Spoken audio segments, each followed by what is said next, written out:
Courtney here from TeachHereThereAnywhere.com, and on this channel you will find videos for teachers and parents who are looking for ways to make extra money or ways to inspire their children and their students from here to anywhere around the world. And in this video, we're going to talk about copyright. Oof, right. I know. Don't get discouraged. I'm going to walk you through some of the steps that I think through and how I am trying to avoid copyright as I am making my lesson plans. Now, yes, so what is copyright? Well, it's basically the thought of plagiarizing. And as you were in maybe college or high school or anything, you learn that you can't plagiarize. You can't take someone's words and make them your own. The same thing goes for ideas and for content that other people have created. You have to make it your own. Man, right? It's so easy to just go grab a video and go, I'm going to use this in my classroom and teach with it. But unless it's Creative Commons or public domain and it is able to be used for commercial use, that's not legal.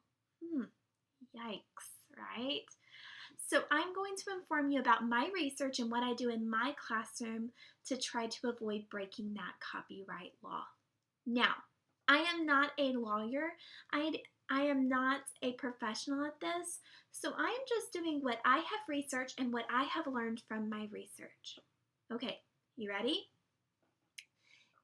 If you'd like to see a little bit more on this, I also have an article on my blog at teachherethereanywhere.com, so you can jump over there and join me.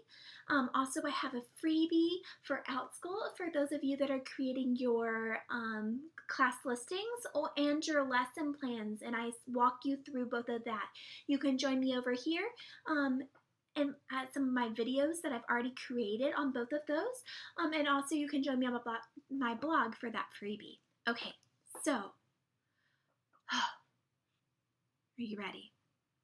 I'm going to answer a few questions for you today. The first one is, can I read books on Outschool? Legally, no. Now, there are some people that try to use the fair use law and things like that, but that was not created for the online classroom. That was created for teachers at schools. Okay, so in my opinion, no. It's not allowed. So those story times and things like that, unless you have been approved or it is a public domain work. Yikes.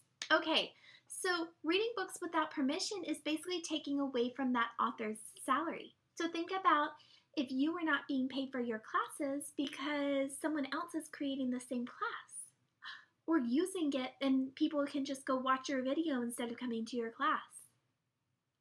Right? So those YouTube channels that are doing videos, unless they are getting permission from the author, then they are breaking copyright laws. Another thing for those reasons is it reaches, if for YouTube or even online, it can reach beyond the audience you're intending to reach, okay? Because with Outschool, your classes are being recorded, so therefore some of those students can get that instead. Now, what can I do? So, in each part today, I'm going to tell you, and I have the question and the what else can I do? Well, for a few of my classes, have made folktales. Now, folktales are public domain, as are fairy tales, most fairy tales. Okay? Now, that does not mean that but the way that they are told is copyrighted. So you've got to be very careful in this, okay? So if you begin telling a story the way maybe Disney has taken it, then that means that it would actually be copyrighted. Yeah, right? Okay, so find public domain work. There are some ways to find those resources on public domain work. If you look public domain things, there's actually some really good resources for that, okay? The other thing you can do is you can request from the author to use their work in your classroom. You will need to explain to them that you work for Outschool, which is an online platform for profit. Okay, so you need to remember that. Now, can you use teachers pay teachers resources? No. In my opinion, that is breaking the agreement that most resources have on Teachers Pay Teachers that are created for one classroom, and the shop reserves all right for copyright for the project. Now, in my opinion, this breaks copyright law when you are sending the actual file to the student to print out, because then that person can be printing out and doing things with it that you don't know. Now, I know they probably won't do anything, but you just don't know. And it is not yours to give to someone. They were intended for single classroom purposes. So when you are using them for multiple classes, that is not single classroom purposes. Whew. So what do? Well, you can create your own material. I create a lot of PowerPoints and worksheets on Canva, which I pay to use, and so I have a license. And if you read the agreement for Canva, I am allowed to use the pictures in that for commercial use. So I use those things. You can also make PowerPoints and worksheets from PowerPoint as well. Now, can I use like trademarks or things like Disney or things like that? Again, it's no. Because in order to use something for those things, it actually requires a licensing agreement if you even use fabric that has, different things on it.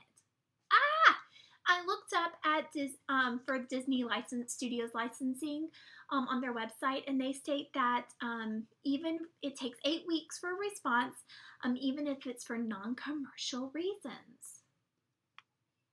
Goodness. So, what I would do, forget all the popular things because you'll probably be breaking copyright unless you get permission from that creator, and just bring your own flair. Teach that subject with your own things and don't bring in those other things that other people have created. Stick to the facts. So what things are copyrighted? Paintings, drawings, photographs, YouTube videos. What can you do? You can buy a license and places to be able to use the product. You can email and ask for permission to use that. You can make your own videos or things or pictures, and those will not be breaking copyright because you own them. Now, what is not copyrighted? Facts. If you're teaching about science or something like that, if you find the facts, now you cannot copy people's words, but if you use those ideas, you can do that, okay? The other thing is things you create are copyrighted for if you want to sell them. And things you have a license to. So for example, I pay for Canva, I have that license. I've also gotten permission to use Nearpod, and they said I can sell and use their resources. So, but make sure you have things in writing if you're using different programs, okay? Or make sure you are following their guidelines. Okay, so what do? Get permission.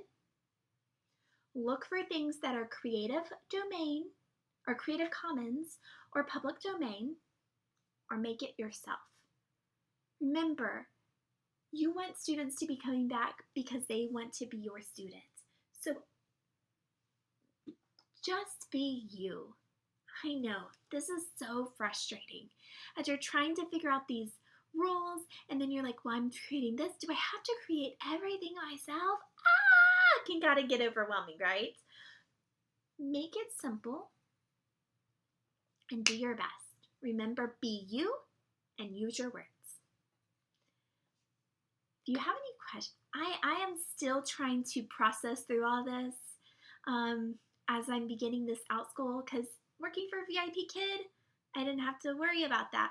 Working at a brick and mortar school, I can follow under fair use, but fair use was not intended for things like Outschool, in my opinion, based on all the research that I have read.